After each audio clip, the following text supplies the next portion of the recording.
Enggak, langsung sholat aja. Alasannya kenapa? Nggak tahu, bingung aja sih. Nggak tahu ya, emang udah kebiasaan kayak gitu, kayak dari kecil deh, gitu aja. Sama aja. Enggak, Alasannya kenapa? alasannya. Ya nggak perlu sih, kalau biasanya kalau qomat sama azan kan harusnya sholat berjamaah ya. Gitu. Kalau sendiri ya nggak perlu lah gitu. Kalau setahu saya sih koma sama azan itu kalau berjamaah aja. Kalau saya pribadi sih selama ini nggak pernah azan sama qomat. Jadi kalau misalkan sendiri nih sholat sendiri ya langsung sholat aja gitu. Alasannya kenapa, Mas? Alasannya nggak ada alasan tertentu sih. Cuma soalnya saya belum pernah mendengar tentang persoalan itu gitu. Enggak, Alasannya kenapa? ya, karena udah ada azan dari masjid sih.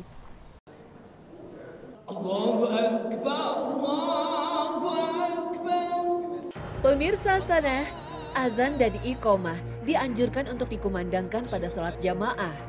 Akan tetapi ada sebagian orang yang menerapkan anjuran ini untuk sholat wajib yang dilakukan sendirian. Apakah memang kumandang azan dan iqomah ini dibenarkan jika dilakukan pada sholat wajib yang sendirian? Azan dan iqomah tetap disyariatkan bagi laki-laki yang sholat sendirian. Hukumnya sunnah berdasarkan keumuman keutamaan azan dan iqomah. Artinya, jika langsung sholat tanpa mengumandangkan azan dan iqomah pun, sholatnya tetap sah. Mengumandangkan azan dan iqomah bagi yang sholat wajib sendiri merupakan hal yang istimewa. Uqbah bin Amir radhiyallahu anhu menuturkan, aku mendengar Rasulullah SAW bersabda, Tuhan kalian bangga terhadap seorang penggembala kambing yang berada di sebuah puncak gunung, lalu dia mengumandangkan azan. Maka Allah berfirman, lihatlah kepada hambaku itu, dia mengumandangkan azan dan menegakkan sholat karena merasa takut dariku. Sungguh aku telah mengampuni dosanya dan aku memasukkannya ke dalam surga. Hadis riwayat Ahmad dan Abu Daud. Berdasarkan hadis ini, ulama kontemporer menjelaskan azan dan iqomah bagi munfarid orang sholat sendirian adalah sunnah bukan wajib. Karena tidak ada orang di dekatnya yang ia panggil dengan azannya itu. Tetapi karena melihat azan sebagai zikir dan pengagungan kepada Allah Azza wa Jalla, serta sebagai seruan terhadap dirinya kepada sholat dan keberuntungan, begitu juga iqomah adalah sunnah. Abu Sa'sa'ah Al-Ansari pernah dinasihati sahabat Abu Sa'id Al-Khudri radhiyallahu anhu. Saya lihat kamu suka menggembala kambing dan berada di tempat yang jauh dari pemukiman. Ketika kamu jauh dari pemukiman, ketika masuk waktu salat, lakukanlah azan dan keraskan suara azanmu. Karena semua jin, manusia, atau apapun yang mendengar suara muazin akan menjadi saksi kelak di hari kiamat. Seperti itu yang aku dengar dari Nabi SAW.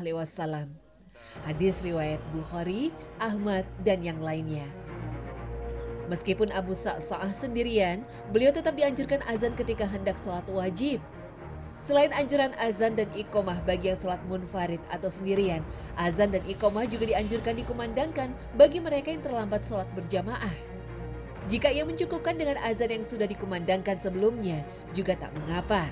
Tetapi yang utama adalah ia mengumandangkan azan dan iqomah baru. Inilah yang dilakukan Anas bin Malik ketika ia terlambat berjamaah.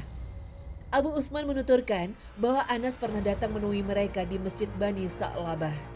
Anas bertanya, sudahkah kalian sholat? Mereka menjawab, sudah. Anas memerintahkan pada seseorang, ayo kumandangkanlah azan. Orang yang diperintahkan tersebut lantas mengumandangkan azan dan iqomah, lalu Anas melaksanakan sholat. Hadis riwayat Ibnu Abi Syaibah. Inilah pendapat dalam mazhab Syafi'i dan Ahmad. Sedangkan menurut Imam Malik cukup iqomah saja tanpa azan.